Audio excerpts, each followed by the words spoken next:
Champions League Awurooppaa kan Baargamaatti Yaaceenuu Abduu kaleessa kilaboonni bara dorgommii kana sadarkaa tokkoffaa fi lammaffaan bifa liigiitiin dorgomaa ture tokkoffaa fi lammaffaan xumuran Arsenal fi Bayern Munich kaleessa dirree finaala morkattoota isaanii injifachuudhaan carraa walakkaa xumuraatiif darbuu bal'ifataniiti kan isaan deebi'anii Bayern Munich Barnaabooti Real Madrid waliin taphachuudhaan 2-1 kan injifate Arsenal immoo Jose Alvalade gara Portugal deemuudhaan Sporting Lisbon 1-0 kan injifatee tapha Arsenal fi Sporting Lisbon kanaan wantoonni garaagaraa eegamaatti kan turanii Victor Gyokeres kilaba bara dorgommii darbee ga'umsa addaatti mul'ise akkasumas immoo bakka isaa kan bu'ee taphataan lammii Colombia Luis Suarez ga'umsi mul'isuun eegama kan ture taphattoonni lachanuu garuu kaleessa goolii osoo hin galchiin kan isaan dirreedhaa bahanii Kayavas sa'aatiin idilee xumurame daqiiqaa qisaasee keessatti kubbaa Gabriel Martinelli mijeesseef galchuudhaan Arsenal 1-0 kan injifatee kilabichi taphoota lama darbeen walitti aansee mo'atameeti kan ture Manchester City'dhaan waancaa Carabao Englandiin 2-0 mo'atamee waancaa dhabeeti kan ture akkasumas immoo Southamptoniin 2-1 mo'atamee waancaa FA England keessaa bahuudhaan taphoota lama darbeen kilabichi ga'umsa laafaa gadaana mul'isuu isaatiin wal qabatee tapha kaleessaatiin osoo kan mo'atamu ta'e keessattuu gaaffiiwwan yeroo murteessaa kanatti gaaffiin hedduu irratti ni kaakan ture kaleessa garuu 1-0 injifachuudhaan tapha deebiitiin waan guddaa salphifateeti kan deebi'e. Carraa bal'ifateetiin jira. Arsenaal taphoota lamaan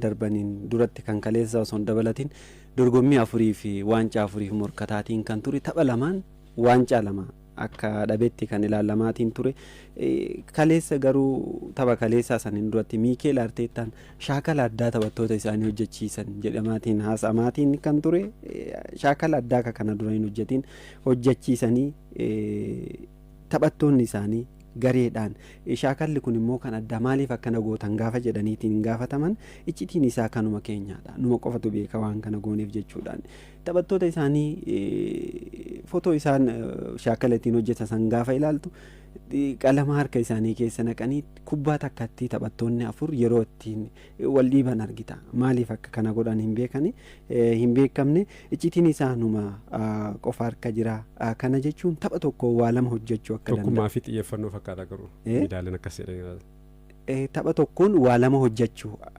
yookaan immoo waan tokkoof deemtee waan lama hojjechuu akka dandeettu agarsiisuudhaaf kan morkatanii Arsenaal bara kana waan hundaanuu fooyyatiin dhufe taphoota lamaan darbanis dadhabina garichaa yookaan qindoomina dhabuu taphattoota waan akkasii akka sababaatti kaasuu hin dandeettu. Fakkeenyaaf tapha waancaa Carabao yoo fudhattee Mikel Arteetaan tapha san irratti dursa gareedhaaf kennuu osoo qabaniiti fakkeenyaaf taphataa tokkoof dhibbatanii yookaan goolii eegaa jabaa kan yeroo tapha rakkootitti isaan baraaruu danda'u osoo qabanu goolii eegaa birootiif kennuu irraa kan ka'e dursa gareef kennuu dhabuu irraa kan ka'e tapha saniin mo'amaniiti kan isaan jiranii. Kanaan alatti ammoo Southamptoniin tapha mo'aman tapha waancaa FA yookaan ilaaltu ta'e taphattoota garee duraa warra taphattoota 11 durarraa filannoo jalqabaa ta'an keessa taphattoota 2 qofa fayyadaman.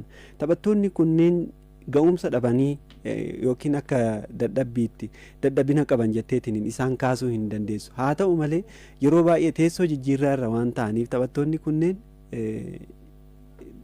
humna taphaa yeroo baay'ee teessoo irra teetta yoo ta'e dandeettiin ga'umsa keettiin cibsachuu tapha injifachuu gadi xiqqaachaatiin kan inni dhufu kanarraa ka'uun malee garichi qindoomina dhabee dadhabina dhabeetii miti kan inni mo'ame taphattoota sarara fuulduraa gahaa qaba goolii galchuu irratti. Bara kana immoo Arsenaal wanni adda godhu duraan taphateetiin mo'ama yookaan immoo qabxii dhaba. Waggoota 3 darban kan baranaa osoo hin dabalatiin fakkeenyaaf liigichaan sadarkaa lammaffaan xumuraatiin kan inni ture tapha gaarii taphateetiin sadarkaa lammaffaan bara kana garuu tapha bareedaa taphachuu caalaa karaa qabxii ittiin argatan irratti hojjechaatiin kan turan akka fakkeenyaatti yeroo dheeraa ka'aatiin kan ture Arsenaal kubbaa dhaabbateerraa goolii akkaataan inni itti galchu dhuguma kana jijjiiruu isaaniiti kan agarsiisu. Kaleessa tapha kaleessaa kanaan duratti rakkoo Arsenaal maali jedhameetiin ka'aatiin wantoota turan keessa waggoota sadan darban sadarkaa lammaffaan xumuraniiru, waancatti dhiyaataniiru. Yeroo xumuratti dhiyaatan kana ammas xiinsammuun taphattoota Arsenaal amaloota kana dura barteessan baratan, fakkeenyaaf xumuraaf gaanii akkaataa taphoota waancaa ittiin injifachuu qaban sana irrattis xiqqoo akka rakkinaatti ka'aatiin kan inni ture. Isa sana akka fooyyeffatanidha. Kana yoon fooyyessine ammas Arsenaaliif gara fuulduraatti qormaanni kan dabalamuudha. Taphoota lamaan waancaa lama keessaa baaniiti kan jiranii amma Piriimeer Liigii fi Chaampiyoons Liigiidhaaf kan morkatanii, kaleessa garuu taphoota lama walitti aansinee mo'amuun tapha kana dabalatee taphoota nu hafan irratti dhiibbaa hin qabu jechuudhaan Miikeel Arteetaan kan dubbate. Isa sana godhanii dirree irrattis gochaan agarsiisanii injifataniiti kan inni isaan jiranii. Shaakala addaa hojjetaniirranis citiidhaan kan isaan hojjetanii isarraayis milkaa'an jechuu dandeenya. Keessattuu tapha kaleessaatiin Arsenaal injifatee akka ba'uuf taphattoota gumaacha gahee guddaa baatan keessa kolleegaa kilabichaa Daavid Raayaa jalqaba irratti taphataa eeramuudha. Kaleessa yaalii 5 kan inni deebise kana keessaa 2 gara goolitti kan dhiyaatan goolii galuu qabu kan jedhaman akkaataan itti deebisuudhaan Arsenaal taphichaan injifatee akka ba'u, keessattuu naannoo daqiiqaa jalqabaa 10 keessatti taphattoonni Ispoorting Lisbon irra deddeebiidhaan Arsenaal irratti goolii galchuudhaaf yaalii taasisaatti kan turanii ta'us garuu Daavid Raayaa Arsenaal irratti gooliin akka irratti hin galle gochuudhaan kaleessa ga'umsa kana duratti hin beekamu sana dirree keessatti mul'isaati kan ture. Garaagarummaa Keeppaa fi Daavid Raayaa tapha kaleessaatiin sirriitti kan ifatti kan itti mul'atedha. Bara dorgommii kana Daavid Raayaan lammiin Ispeen kun dorgommii hundaanuu taphoota 41 Arsenaaliif taphate keessaa 22 goolii osoo irratti hin galiin dirreedhaa kan ba'e. Liigoota gurguddaa Awurooppaatiin sadarkaa jalqabaa irratti kan argamu taphoota 22 gooliin osoo irratti hin galiin jechuudha. Yaan Somar kan Inter Milaan 18 lammaffaa, akkasumas immoo kan Koomoo Jiyaan Buuteezi 17 sadarkaa sadaffaa irratti kan argamu. Pirimeer Liigii Ingilaandii namoota goolii taphoota 31 Arsenaalii fi hiriireen 15 gooliin osoo irratti hin galiin kan ba'e. Kanaanis Daavid Raayaan dursaatti kan jiru akkuma kaleessa Kai Havertz goolii injifannoo galche. Arsenaal irratti kaleessa gooliin akka hin galle gochuudhaan Daavid Raayaan gumaachi inni bahateen Arsenaal osoo mo'atamiin keessattuu dursee gooliin osoo irratti gale dhiibbaa keessa kan seenu. Sababiinsa taphoota lama darbeen kilabichi akkuma sila kaasne walitti aansee mo'atamuudhaan rakkoo xiinsammuu keessa seenuu danda'a kan ture. Naannoo daqiiqaa jalqabaa daqiiqaa 5-10 keessatti taphattoonni Ispoorting Lisbon dhiibbaa uumanii irra deddeebiidhaan irratti yaalan sana osoo galchaniitii turan, keessattuu gama xiinsammuutiin wal qabatee dhiibbaa keessa seenuu malaa fi kan eegamudha kan ture. Ta'us Daavid Raayaan sana ga'umsa dhuunfaa isaa fayyadamuudhaan kolleegaa cimaa addunyaa kanaa ta'uusaa kaleessas kan itti mirkaneessedha. Gama biraatiin immoo jijjiirraan Miikeel Arteetaa ammas kaleessa bu'aa kan irraa buufate jennee kaasuu kan dandeenyudha. Tapha kaleessaatiin Gabriel Martin akkasumas immoo Kai Havertz taphattoonni kunneen lachanuu jijjiiramanii seenuudhaan goolii injifannoo Kai Havertz kan galchee kubbaa kana kan mijeesseef ammoo Gabriel Martinidha. Dorgommii hundaanuu Arsenaal bara dorgommii kana taphattoota jijjiiramanii seenan irraa goolii 38 kan argate sadarkaa jalqabaarraa kan jiru. Goolii 38 jechuun goolii 24 galchuudhaan kubbaa goolii galee taphattoonni jijjiiramanii seenan 14 kan mijeessanii 24 ammoo taphattoonni jijjiiramanii seenan Arsenaaliif galchaniiru. Gama kanaan Pirimeer Liigii Ingilaandii kan duras kaasnirra goolii 21 kilabichi kan argate 12 taphattoonni yoo galchan 10 ammoo mijeessaniiti kan turan. Dhiifama 21 10 kan isaan mijeessanii 11 ammoo goolii galchaniiru. Hagam taphattoonni Arsenaal jijjiiramanii yeroo seenan bu'aa qabeessa akka ta'an Gabriel Martinelli Champions League Awurooppaatiin taphoota darbeen argineera. Akkasumas tapha Bayer Leverkuseniin Nooni Maadu'eekee jijjiiramee seenuudhaan peenaalitii kennisiisee. Kai Havertz peenaaliitiidhaan goolii galchee.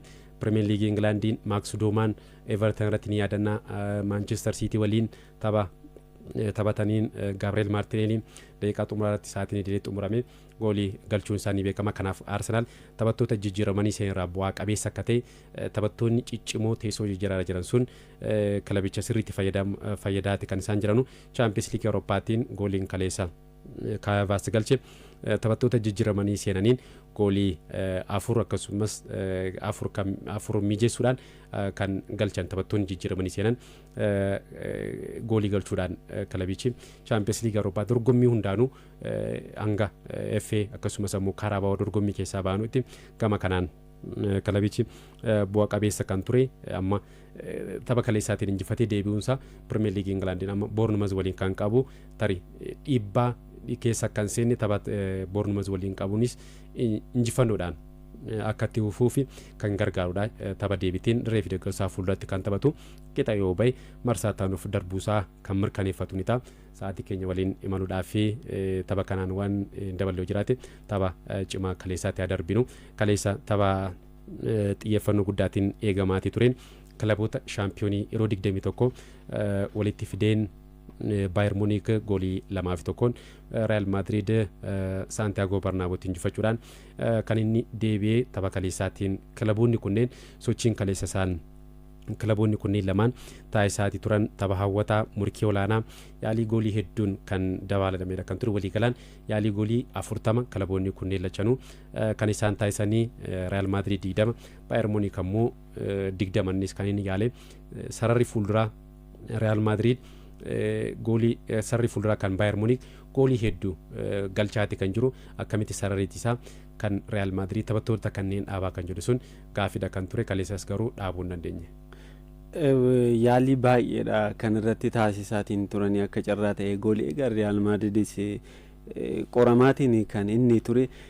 Real Madridis gama isaatiin yaaliidhaan homaa irraa hin hafne Kylian Mbappeen yeroo baay'ee goolii galchuuf yaale baay'ee carraaqaatiin kan ture. Vinicius Junior carraa argateera. Arda Güler akkasuma Brahim Diaz goolii galchuudhaaf yaalaatiin kan turani. Garuu immoo injifannoon kan Harry Kane fi Luis Diaz ta'eetiin kan argame. Bayern Munich waggaa 25 booda Santiago Bernabeutti Real Madrid kan inni injifate. Vincent Kompany leenjisaa Bayern Munich leenjisaa jalqabaa ta'aniitiin jiran waggaa 25 keessatti Bayern Munich Santiago Bernabeutti Real Madrid akka injifatuuf gargaaraniiti kan isaan jiranii. Waggoota 14 darban bara 2011-12 irraa kaasee Champions League Awurooppaatiin kilaboonni kunneen yeroo 4 walitti dhufaniitiin kan jiranii. Yeroo afranuu Real Madrid Bayern Munich dorgommii kana keessaa baaseetiin kan inni jiru. Kaleessa garuu akkuma eegamaatiin ture sararri fuulduraa Bayern Munich sarara ittisa Real Madridiif qormaata ta'a jedhamaatiin kan ture. Michael Olise, Luis Diaz akkasuma immoo Harry Kane hojii jabaa hojjetaniiti kan isaan jiranii. Goolii hedduutu irratti galaaf eegamaatiin kan ture.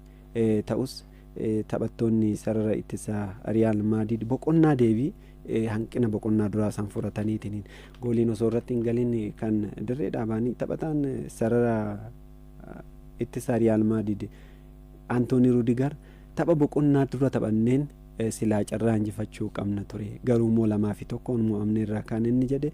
Goolii eegan Bayern Munich ammoo tapha kanaan Real Madrid kilaba jabaadha. Kilaba goolii hedduu galchuu danda'u ta'uu isaa ni beekta. Garuu ammoo taphicha goolii 2-0dhaan injifanneetiin bahuu qabna ture jechuudhaan kan isaan dubbatanii. Kilaboonni lamaan hammam garee ciccimoo akka ta'anidha kan inni akeeku. Ta'us Bayern Munich seenaa keessatti waggoota 25 keessatti yeroo jalqabaatiif Santiago Bernabeutti kan injifate. Kana kan godhe immoo leenjisaa dargaggeessa hojii leenjisummaa kilaboota gurguddoo Burnley irraa ka'eetiin Burnley bara tokko gara Premier Leagueetti ol guddisee Championship keessa baruma sana kilabichi dandamachuu hin dandeenye gara liigichaatti kan deebi'e. Bayern Munich garuu leenjisaa kana gaafa inni qacaru maali yaadee maaliif akka qacarellee namni baree hin jiru. Leenjisicha garuu inni keessatti waan argee jira waan ta'eef kilabichi bara sana shaampiyoonii osoo hin ta'in waancaa tokko maleedha bara dorgommii kan xumure. Thomas Tuchel leenji'aati kana kan dhabe. Garuu immoo leenjisaa muuxannoo hin qabne kan kilaba hangasuma sadarkaa shaampiyoonummaaf hin morkanne leenjisaatiin ture. Vincent Kompany qacaree shaampiyoonummaa liigichaa kan irraa fudhatametti deebi'eetiin jira. Amma immoo sadarkaa Awurooppaattis garee sodaatamaa ta'eetiin kan inni jiru. Seenaas hojjetaatiin jira. Bayern Munich dirree isaatiin alas kilaboota jajjaboodhaaf qormaata akka ta'u taasiseetiin kan inni jiru. Viinsant Kompaanenis garee kan akkaan ijaareera jechuu ni dandeenya. Taphattoota sarara fuulduraa kan Bayern Munich olaale goolii 139 irratti kan isaan hirmaatan kan kaleessaa dabalatee Harry Kane goolii 49 bara dorgommichaatti kan galche, Luis Diaz goolii 23 galcheera. Akkasumas immoo bara dorgommii addaa dabarsaa kan jiru taphattoota sarara fuulduraatiif kubbaa goolii galee mijeessaa kan jiru Michael Olise kubbaa goolii galee 29ffaadha kan inni mijeesse. Kaleessa keessattuu tokkoof tokkoon Carreras taphataa kana dhaabuu dadhabeeti kan ture. Taphattoota sararatisaa kan Real Madrid tokko akkasumas lama sadiifaa yeroo itti dhufan salphumatti osoo rakkatiin dhiibbaa keessa son seeniin miliksee bira darbuudhaan ga'umsa addaa mul'isaati kan ture Michael Oliseenii tarii Bayern Munich boqonnaa dura taphicha to'achuudhaan carraa goolii dabalataallee galchuudhaaf carraa argataniiti kan isaan turanii itti fayyadamuu hin dandeenye. Keessattuu taphataan sararatisaa kan Bayern Munich Daayoo Upamecano sarara pinaalitii ishii xiqqoo keessatti meetira 5.5 keessatti akkaataan goolii galchuu itti argatee ittiin osoo hin galchiin hafe sun Bayern Munich kan gaabbisiistuudha kan turte. Taphattoonni kan Real Madridis taphichaan kubbaa goolii ta'uu danda'an carraa argatanii itti fayyadamuu hin dandeenye. Kana keessaa Vinicius Junior gooleegaa kan Bayern Munich Manuel Neuer waliin walitti dhufuudhaan osoo hin galchiin kana fi gama Bayern Munich Manuel Neuer gooleegaa umurii 40 fi guyyaa 11 irratti argamuudha. Garuu akka dargaggeessa umurii 25tti ga'umsa addaati kan mul'ise. Gooleegaan kun waggoota dheeraadhaaf Bayern Munich keessatti ga'umsa addaa mul'isaati kan ture. Champions League Awurooppaatiin liigii biyyattiitiin tokkoof tokkoon fageenyarraa yaalii peenaaliitiifaa dabalatee kubbaa goolii ta'uu danda'an deebisuu qofa osoo hin taane miilaan taphachuudhaan swiiper goolkiippar kan jennu akka taphataa sarara gidduutti kubbaa dubarraa eegalchiisuudhaan akka taphataa goolii eegaa qofa osoo hin taane kilabichi kubbaa yeroo qabatu miila isaatiin kubbaa taphachuudhaan goolii eegdota ittiin mijataa ta'an keessaa Manuel Neuer isa tokko kan ture. Kaleessa garuu yaalii goolii 9 taphattoota kan Real Madrid jalaa kan deebise. Gama kanaan bara dorgommii kana Champions League Awurooppaatiinis ta'ee akkasumas immoo dorgommiilee liigota gurguddoo Awurooppaatiin tapha tokkoon goolii kubbaa goolii ta'uu danda'an 9 deebisuudhaan goolii eegaa jalqabaati kan inni ta'e.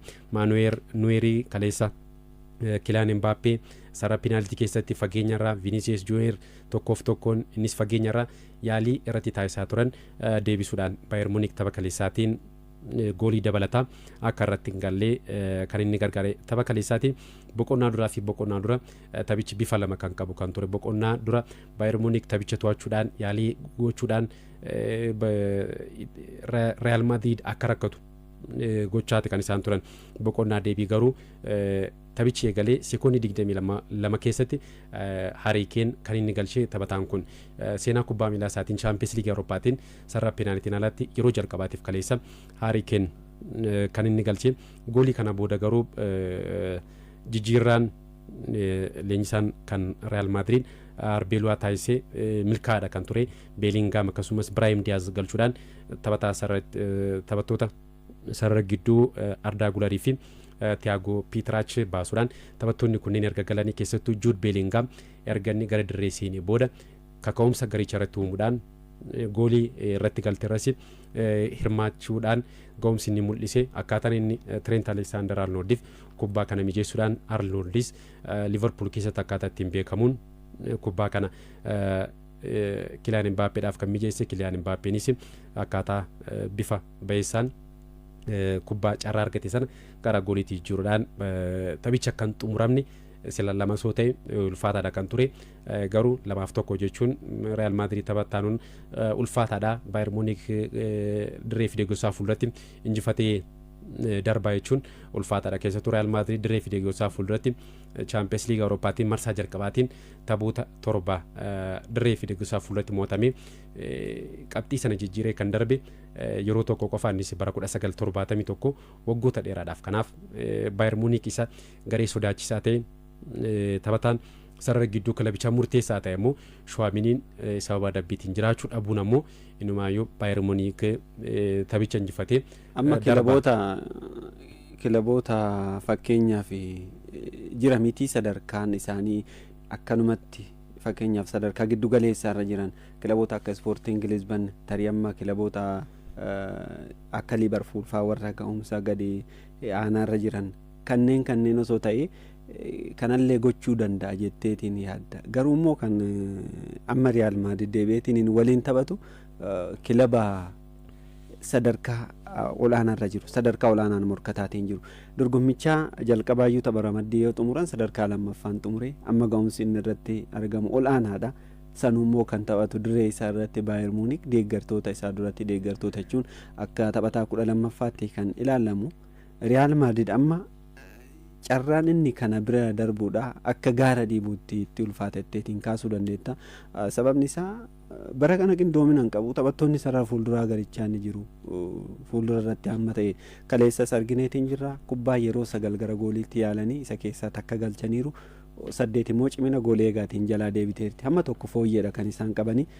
Sararri jidduu isaanii garuu amma Jude Bellingham akka duraan yaaddu sanii miti. Yeroo jalqaba gara kilaba kanaa dhufu taphataa murteessaa ture, gooliis galchaa ture. Miidhamatu rakkisaa jira. Miidhamni immoo rakkisaatiin kan inni jiru sarara ittisaa kilabichaati amma yeroo baay'ee kan rakkatu. Taphattoonni sarara ittisaa kaan yoo miidhamu kaan yoo fayyu kaan miidhama. Kun immoo garichi qindoomina akkaataa duratti hin deeme kaka'umsa ga'umsa duraan ittiin beekamu san akka dhabuuf taasisaatiin kan inni jiru. Liigichaanis liigii biyya keessaatiinis fakkeenyaaf laaligaadhaan maayorkaadhaan kan inni mo'ame kilaba sadarkaa gadii keessa jiruun. Kan ammoo Baayern Munich immoo deebi'eetiin hin qabxii kana ni jijjiira waan hin fakkaannedha. Hammam Real Madrid mootii dorgommichaa kilaba dorgommii kanaan beekamu waancaa kana Champions League bira gaafa ga'e kilaba hin dhageenye ta'us bara kana garuu waan harka isaatii bahee natti fakkaatan akka kootetti. Ulfaataadha. Tilmaama olaanaa kan kennituuf Baayern Munich sababiin isaa bara dorgommii kana goolii hedduu kilaboota irratti galchaate kan jiru akkuma sila kaasanii taphattoonni sarara fuulduraa kilabichaa goolii hedduu kan isaan galchan. Dirree fi deeggarsaa fuuldurata immoo riikardii bayeessa Baayern Munich kan qabu caalatti immoo sararri ittisaa kan Real Madrid fakkeenya yoo kaasanillee kaleessallee dogoggora kan isaan hojjetan goolii jalqabaa Trent Alexander-Arnold iddoonni akkaataan inni taphataa duraanii hiriyaa garee isaa kan Liverpool Luis Diaz kontirool gochuu qabuu hin dandeenye qaawwaa inni uumeen Trent Arnold iddoonni banaa dhiisee sanaan Luis Diaz goolii kan galche. Goolii lammaffaa immoo akkaataan Baayern Munich gareen faallaa kubbaa duubarraa yeroo eegalu dogoggora akka hojjetan high pressingiidhaan dhiibbaa keessa galchuudhaan kubbaa buufachuudhaan garee beekamudha. Kanas boqonnaa deebii akkuma eegalaniin Kaareeraas kubbaa qabatee gara fuuldura deemuudhaan yeroo jedhu taphattoonni Baayern Munich battalumatti kubbaa harkaa buufatanii goolii kan galchanii. Kanaaf dogoggora kanneen Arbeelooyaan furuu baannaan inuma goolii dabalataa irratti galuudhaan mo'atamuudhaa fi kilabichi carraa qaba jennee kaasuu kan dandeenyudha. Sa'aatii keenya waliin imaluudhaa fi taphoota har'aa muraasa yaa ilaalluu halkan sa'aatii 4 galee sa'aatii wal fakkaataatti Parc des Princes PSG fi Liverpool, Barcelona fi Atletico Madrid kan waliin morkatan ni ta'a. Taphoonni lachanuu taphoota eegamanidha. Garuu immoo kan PSG fi shaampiyoonii dorgommichaa PSG fi Liverpool morkiin walitti fidu tapha eegamudha. Kilaboonni kunneen bara darbee ga'umsa marsaa kanaan osoo hin taane marsaa mo'atanii darbuutiin PSG'n sadarkaa 15ffaatiin xumuruudhaan tapha dabalataa 2 taphachuudhaan sana booda Liverpool waliin walitti dhufanii Liverpool taphoota Champions League Awurooppaa marsaa tokkoffaa hanga 7ffaa injifachuudhaan marsaa xumuraatiin darbuu isaa erga mirkaneeffatee booda PSV Eindhoven mo'atameeti kan ture. Sana booda garuu PSG'n Parc des Princes 1-0dhaan Liverpooliin kan inni mo'atame Harvey Elliott goolii galcheeni. Sana booda dirree Liverpoolii ta'an fiillitamoo Usmaan Dembelee goolii galcheen 1-0dhaan injifatanii qabxii qixa erga ta'anii booda rukuttaa penaaltii adda baasuudhaan PSG'n injifachuudhaan erga darbuudhaan sana booda kilaboota England, Arsenal, Aston Villa, Manchester City faa injifachuudhaan shaampiyoonii ta'uun isaanii beekama. Shaampiyoonummaan isaas ni malaaf kan ture. Amma kilaboonni kunneen ammoo ga'umsa wal faallaa irratti kan isaan argaman. Dhugaadhaa PSG'nis bara dorgommii kana rakkateera. Garuu immoo fooyya'insa irratti kan argamu. Liverpool ammoo bara dorgommii addaa jettee kan itti rakkate sirriitti jettee kaasuu kan dandeessudha. Sababiin isaa bara dorgommii kana waliigalaan kilabichi taphoota 15 kan inni mo'atame. Akkaataa Manchester City'dhaan FA Englandiin ittiin mo'atame taphicha haala bayeessaan eegalee carraa goolii argatee itti fayyadamuu dadhabuudhaan sana booda Manchester City'n taphicha keessa daqiiqaatti of fooyyessaa dhufuudhaan guutumatti taphicha to'atee tapha Liverpool fi Manchester City'n fakkaatu kan ture. Manchester City'n kilaba Championship England waliin kan taphatu kan ture. Akkaataa sanaan Liverpool kan dhiyaatu taanaan har'a PSG'n salphumatti injifachuudhaaf carraa qaba jennee kaasuu kan dandeenyudha. Garuu immoo Liverpool fooyya'insa godhee kan dhiyaatu taanaan immoo taphichi tapha morkiin cimaa irratti taasifamu jennee kaasuu kan dandeenyudha kan PSG fi kan Liverpool. Tapha kanaan keessattuu iyyuu PSG'n amma taphattoonni isaanii gara ga'umsaatti deebi'aatiin kan jiranii fakkeenyaaf Kivichaa Kvaratskhelia akkasuma Usmaan Dembele. Kivichaa Kvaratskhelia yeroo as dhiyoo Champions League Awurooppaatiin waan addaa hojjechaatiin kan inni jiru taphoota 11 hirmaatee goolii 11 keessaa qooda qabaa 7 galchee 4 hiriyoota isaatiif mijeesseetiin kan inni jiru. Kanaan alatti Usmaan Dembele miidhamarra ture bara kana akkuma jalqabameen garuu immoo amma fooyya'eetiin kan inni jiru. Liverpooliif baay'ee qormaata ta'aati fi kan inni eeggamudha. Gama Liverpoolis taphattoonni eeggaman kanneen akka Dominic Szoboszlai bara kana gooliiwwan Liverpool galche keessatti baay'inaan alkallattiinis ta'u taphataa hedduu hirmaateedha. Kanaan alatti ammoo Florian Wirtz bara kana Champions League Awurooppaatiin carraa 27 taphataa uume isaa ol taphataan kan hojjeteen jiru. Taphattoonni kunneen tapha kan akka eeggamu ni taasisu. Ga'umsa walii faallaa irratti argamuun isaanii ammoo Liverpooliif qormaatata. Keessattuu ammoo PSG'n taphattoota qaqqaxalee dargaggeeyyiidha kan inni of keessaa qabu. Kanaan alatti bara darbee Champions League injifatanii dorgommicha injifataniitiin jiru.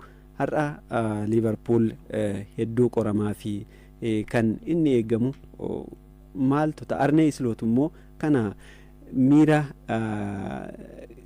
xiqqummaa yookaan gadaantummaa fakkeenyaa fi salphatti harka kennata Liverpool waan jedhudha. Taphattoonni sarara fakkeenyaaf Virgil van Dijk fayyaada akkasii kaasaatiin kan turanii kilabicha taphattoota kilabichaa qeeqaniitiin turan erga Manchester City mo'amanii isa kana of keessaa dhabamsiisuu qabna. Daqiiqaa 90 keessatti morkataa jabaa ta'uu qabna kan jedhani akka kanaan PSG ni injifatu laata? Yeroo santu deebisa. Dhuunfaadhaan akkasumas ammoo gareedhaan garee dogoggora hojjetudha. Garee Liverpool PSG ammoo dogoggora akka hojjettu kan taasisudha. Akkuma Bayern Munich kubbaa gareen faallaa duubarraa yeroo eegalu gara fuulduraa deemanii sodaa malee dhiibbaa keessa galchanii battalumatti kubbaa taphattoota irraa buufachuudhaan taphattoonni garee faallaa dogoggora akka hojjetan kan taasisan. Kanaaf Liverpool gama kanaan hagam of fooyyessee dhiyaataa. Van Dijk faa akkasumas taphattoonni sararrisaa Ibrahima Konaatee faa kubbaa qilleensarraa lafarraas tapha darbeen Manchester City'dhaan rakkoo mul'isaniiti kan turan. Isarra gidduu kilabichaas rakkoo qabaa taphicha tapha to'achuu hin danda'u. Gama kanaan PSG'n Vitinha faa Joao Neves faa Warren Zaire Emery faa qindoomina bayeessa mul'isaatti kan jiran hundaafuu taphicha eenyutu injifataa kan jiru halkan sa'aatii 4 eegalee deebii kan argatu ni ta'a. Barcelonaan Atletico Madrid kan simatu ni ta'a. Kilaboonni kunneen sanbata darbee waliin morkachuudhaan La Liga Spainiin Barcelonaan 2-1 duwwaa ka'uudhaan injifateeti kan ture. Har'a ammoo eenyutu injifataa kan jedhu kan eegamu ni ta'a. Atletico Madrid isarratti xiyyeeffata. Barcelonaan ammoo taphattoota sararrisaa gara sarara gidduutti siqsee haayilaayiniidhaan kan taphatu. Gama kanaan Atletico Madrid akkamitti dhiyaataa kan jedhu taphichi innis halkan sa'aatii 4 eegalee deebii kan argatu ni ta'a.